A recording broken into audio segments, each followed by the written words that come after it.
পলাইছে, লোকে তার একটা কাপড় লইতে পারে নাই। ভারতের সরকার তারে কিছু কাপড় চোপড় দিছে, এক কাপড়েই আগুন লাগতো। আল্লাহর বিচার বড় কঠিন বিচার, আল্লাহর বিচার বড় ভয়ঙ্কর বিচার।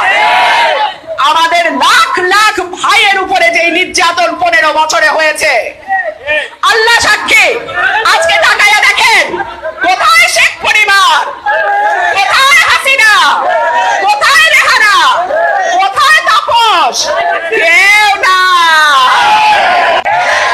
এখন আদালতে যাইতে পারে না, মাইনসে পচা ডিম আর কি জুতা লইয়া রেডি থাকে। বেজ্জতি কত প্রকার কি কি এইবার হাসিনা তুমি টের পাইছো। আমরা সকলের প্রাণের নেতা, আমাদের নয়নের মণি, আমাদের মা দেশনেত্রী বেগম খালেদা জিয়াকে ৭৬ বছর বয়সে হাসিনা তুমি জেল খাটাইছো মিথ্যা মামলায়। আমাদের মাকে তুমি বাড়ি ছাড়া করছো, ঠিকানা ছাড়া করছো হাসিনা। বাংলাদেশের মাটিতে তোমার আর জায়গা হবে না। ৭৬ বছর বয়সে পলাইছো তো শ্বশুর বাড়ি। আল্লাহ করে যেন কবরটাও তোমার বাংলাদেশে না হয়। আমার মা, আমাদের মাকে ঠিকানা ছাড়া করেছে যেই মহিলা, বাংলাদেশের মাটিতে সে ফিরতে পারবে না। আমরা তার সমুচিত জবাব দেব ইনশাআল্লাহ।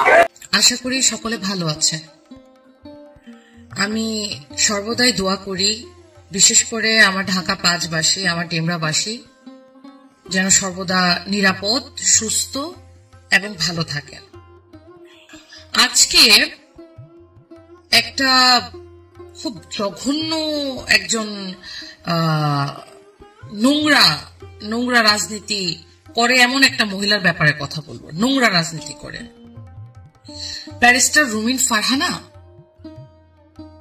দেখেন, আপনি কিন্তু ন্যূনতম এডুকেটেড একটা মহিলা, ঠিক আছে? আমি নারী হিসাবে আপনাকে অসম্মান করার মতন কোনো কথা বলবো না, কারণ নোংরা পলিটিক্স করাটা আপনাদের কাজ, আমাদের কাজ কিন্তু নোংরা পলিটিক্স করা না। আপনি ন্যূনতম পড়াশোনা করেছেন, ব্যারিস্টার হয়েছেন, আপনি এত নোংরা পলিটিক্স করেন, সেটা আর কত প্রমাণ করবেন? আপনারা তো অনেক কিছু প্রমাণ করলেন। এখন আপনার স্টেটমেন্ট গুলো যখন দেন, হু দা হেল আর ইউ? আপনি কে?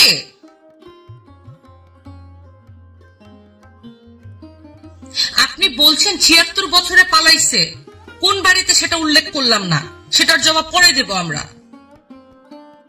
আপনি বললেন যে আপনার কবরও যেন বাংলার মাটিতে না হয়।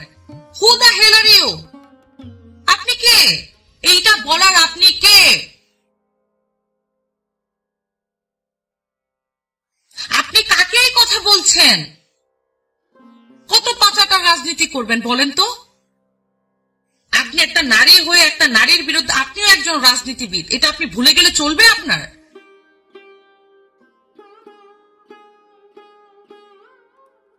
ধিক্কার জানালাম আপনার স্টেটমেন্ট গুলো। আমি চাইনি আপনাকে নিয়ে কোনো কথা বলতে, কারণ কোন নোংরা রাজনীতিবিদ যারা নোংরা রাজনীতির সাথে যুক্ত তাদেরকে নিয়ে আমি কথা বলতে চাই না। এখানে দুধার দোয়া তুলসী পাতা কেউ না, আপনিও না, আমিও না, কেউ না। এই ধরনের স্টেটমেন্ট আপনাকে কতটুকু নিচে নামাচ্ছে সেটা একবার চিন্তা করে দেখবেন।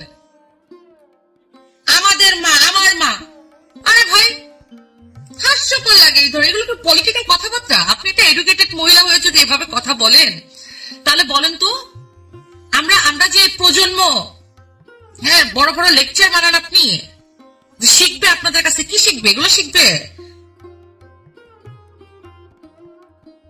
কাকে নিয়ে কথা বলছেন সেটা বুঝতে হবে আগে। বঙ্গবন্ধু কন্যাকে নিয়ে কথা বলছেন, আপনাকে তো ধিক্কার জানানো, মানে এটাও আমার ইচ্ছে করছে না, বিশ্বাস করেন।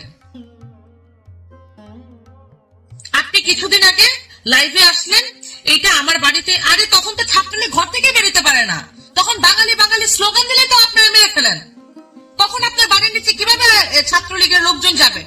এত গান্ধা পলিটিক্স করেন, সিম্পেতে আরো যে মুখটা দেখানোর জন্য এগুলো পর্যন্ত চলে যান। এটাকে রাজনীতি বলে? আমাদের পক্ষ দেবে নাই, আমরা সাধারণ কর্মী, আমরা কি রাজনীতি করি না? আশ্চর্য ব্যাপার। আপনি ডাক্তারের কাছে যান, আপনার ট্রিটমেন্ট প্রয়োজন। উত্তেজিত আমি হতে চাই নাই। ওনার স্টেটমেন্ট গুলো এতদিন আমি রিকভার করলাম, দেখলাম উনি যে লেটেস্ট একটা স্টেটমেন্ট দিয়েছে এটা মানার মতো না। এগুলো কোন পলিটিক্স? এত নোংরা, এত বাজে পলিটিক্স হতে পারে? রুমিন ফারহানা, আপনাকে মানে আমি ব্যক্তিগত ভাবেও একটু ভাবছিলাম যে আপনি একটু আলাদা, বাট আপনি ওরা সবচেয়ে বড় দালাল, এটা আজকে প্রমাণিত হলো।